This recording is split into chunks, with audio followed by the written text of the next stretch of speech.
बहू कहाँ मर गई? अंदर से आवाज, जिंदा हूँ माँ जी। तो फिर मेरी चाय क्यों अभी तक नहीं आई? कब से पूजा करके बैठी हूँ। ला रही हूँ माँ जी। बहू चाय के साथ भजिया भी ले आई। सास ने कहा, तेल का खिलाकर क्या मरोगी? बहू ने कहा, ठीक है माँ जी, ले जाती हूँ। सास ने कहा, रहने दे, अब बना दिया है तो खा लेती हूँ। सास ने भजिया उठाई और कहा, कितनी गंदी भजिया बनाई है तुमने। बहू, माँ जी मुझे कपड़े धोने हैं, मैं जाती हूँ। बहू दरवाजे के पास छिपकर खड़ी हो गई। सास भजिया पर टूट पड़ी और पूरी भजिया खत्म कर दी। बहू मुस्कुराई और काम पर लग गई। दोपहर के खाने का वक्त हुआ। सास ने फिर आवाज लगाई, कुछ खाने को मिलेगा? बहू ने आवाज नहीं दी। सास फिर चिल्लाई, भूखे मारोगी क्या? बहू आई सामने, खिचड़ी रख दी। सास गुस्से से, ये क्या है? मुझे इसे नहीं खाना, इसे ले जाओ। बहू ने कहा, आपको डॉक्टर ने दिन में खिचड़ी खाने को कहा है, खाना तो पड़ेगा ही। सास मुंह बनाते हुए, हाँ तू मेरी माँ बन जा। बहू फिर मुस्कुराई और चली गई। आज इनके घर पूजा थी। बहू सुबह 4 बजे से उठ गई।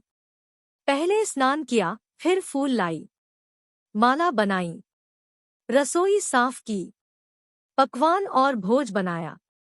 सुबह के 10 बज गए। अब सास भी उठ चुकी थी। बहू अब पंडित जी के साथ भगवान के वस्त्र तैयार कर रही थी। आज ऑफिस की छुट्टी भी थी, उनके पति भी घर पर थे। पूजा शुरू हुई। सास चिल्लाती, बहू ये नहीं है, वो नहीं है। बहू दौड़ी दौड़ी आती और सब करती।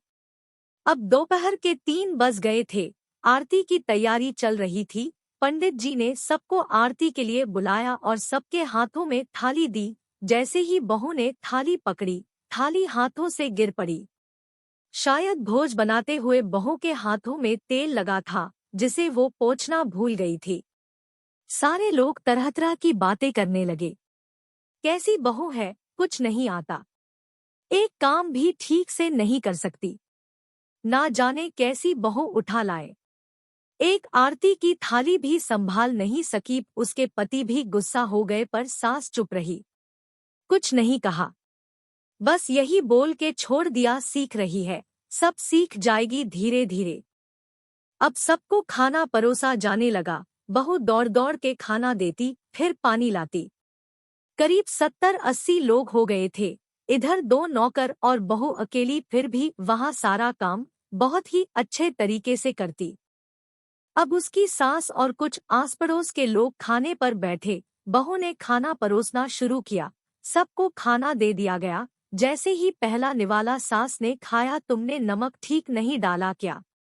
एक काम ठीक से नहीं करती, पता नहीं मेरे बाद कैसे ये घर संभालेगी। आस पड़ोस वालों को तो जानते ही हो ना साहब, वो बस बहाना ढूंढते हैं नुक्स निकालने का। फिर वो सब शुरू हो गए, ऐसा खाना है, ऐसी बहू है, ये वो वगैरह वगैरह। दिन का खाना हो चुका था। अब बहू बर्तन साफ करने नौकरों के साथ लग गई। रात में जगराता का कार्यक्रम रखा गया था। बहू ने भी 1-2 गीत गाने के लिए स्टेज पर चढ़ी। सास जोर से चिल्लाई, मेरी नाक मत कटा देना, गाना नहीं आता तो मत गा, वापस आ जा। बहू मुस्कुराई और गाने लगी। सबने उसके गाने की तारीफ की, पर सास मुंह फुलाते हुए बोली, इससे अच्छा तो मैं गाती थी जवानी में, तुझे तो कुछ भी नहीं आता। बहू मुस्कुराई और चली गई। अब रात का खाना खिलाया जा रहा था। उसके पति के ऑफिस के दोस्त साइड में ही ड्रिंक करने लगे। उसका पति चिल्लाता, थोड़ा बर्फ लाओ, तो सास चिल्लाती, यहाँ दाल नहीं है। फिर चिल्लाता, कोल्ड ड्रिंक नहीं है, पापड़ ले आओ। इधर उधर आखिरी में उसके पति की शराब गिर पड़ी उसके एक दोस्त पर और बोलत टूट गई। पति गुस्से में 2 झापड़ अपनी पत्नी को लगाते हुए कहता है, जाहिल कहीं की, देखकर नहीं कर सकती, तुझे इतना भी काम नहीं आता। सारे लोग देखने लगे। उसकी पत्नी रोते हुए कमरे की तरफ दौड़ी। फिर उसके दोस्तों ने कहा, क्या यार, पूरा मूड खराब कर दिया, यहाँ नहीं बुलाया होता, हम कहीं और पार्टी कर लेते। कैसी अनपढ़ गंवार बीवी ला रखी है तूने। उसे तो मेहमानों की इज्जत और काम करना तक नहीं आता, तुमने तो हमारी बेइज्जती कर दी। अब आस पड़ोस की औरतों को और बहाना मिल गया था। वो कहने लगी, देखो क्या कर दिया तुम्हारी बहू ने, कोई काम की नहीं है। मैं तो कहती हूँ अपने बेटे की दूसरी शादी करा दो, छुटकारा पाओ इस गंवार से। सास उठी और अपने बेटे के पास जाकर उसे थप्पड़ मारा और कहा, अरे नालायक, तुमने मेरी बहू को मारा, तेरी हिम्मत कैसे हुई, तेरी टांग तोड़ दूंगी। उसके बेटे के दोस्त कुछ कहने ही वाले थे कि उसकी माँ ने घूरते हुए कहा, चुप, बिल्कुल चुप। यहाँ दारू पीने आए हो, जबकि पता है आज पूजा है और तुम्हें पार्टी करनी है। कैसे संस्कार दिए हैं तुम्हारे माता पिता ने। और किसने मेरी बहू को जाहिल बोला, जरा इधर आओ। चप्पल से मारूंगी अगर मेरी बहू को किसी ने शब्द भी कहा तो। अरे पापी, तूने उस लड़की को बस इसलिए मारा कि तेरी शराब टूट गई। पापी, वो बच्ची सुबह 4 बजे से उठी है, घर का सारा काम कर रही है, ना सुबह से नाश्ता किया ना दिन का खाना खाया, फिर भी हंसते हुए सबकी बातें सुनते हुए, ताने सुनते हुए घर के काम में लगी रही।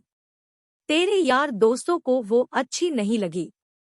जूते से मारूंगी तेरे दोस्तों को जो कभी उन्होंने ऐसा कहा। उसके यार दोस्त चुपके से खिसक लिए। अब सास बहू के कमरे में गई और बहू का हाथ पकड़कर बाहर लाई। सबके सामने कहने लगी, किसने कहा था अपनी बहू को घर से निकाल के दूसरी बहू ले आना। जरा सामने आओ। कोई सामने नहीं आया। फिर सास ने कहा, तुम जानते भी क्या हो इस लड़की के बारे में। ये मेरी माँ भी है, बेटी भी। माँ इसलिए मुझे गलत काम करने पर डांटती है और बेटी इसलिए कभी कभी मेरी दिल की भावनाएं समझ जाती है। मेरी दिन रात सेवा करती है, मेरे 1000 ताने सुनती है पर एक शब्द भी गलत नहीं कहती, ना सामने ना पीठ पीछे। और तुम कहते हो दूसरी बहू ले आऊं।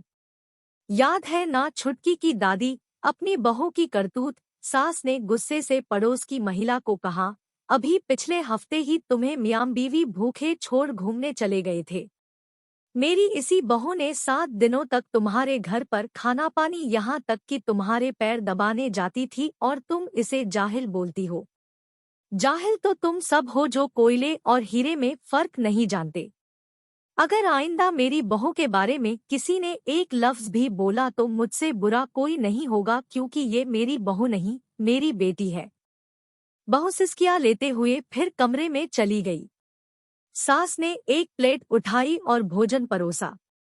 बहू के कमरे में खुद ले गई। सास को भोजन लाते देखा तो बहू ने कहा, अरे माँ जी, आप क्या कर रही हो, मैं खुद ले लेती।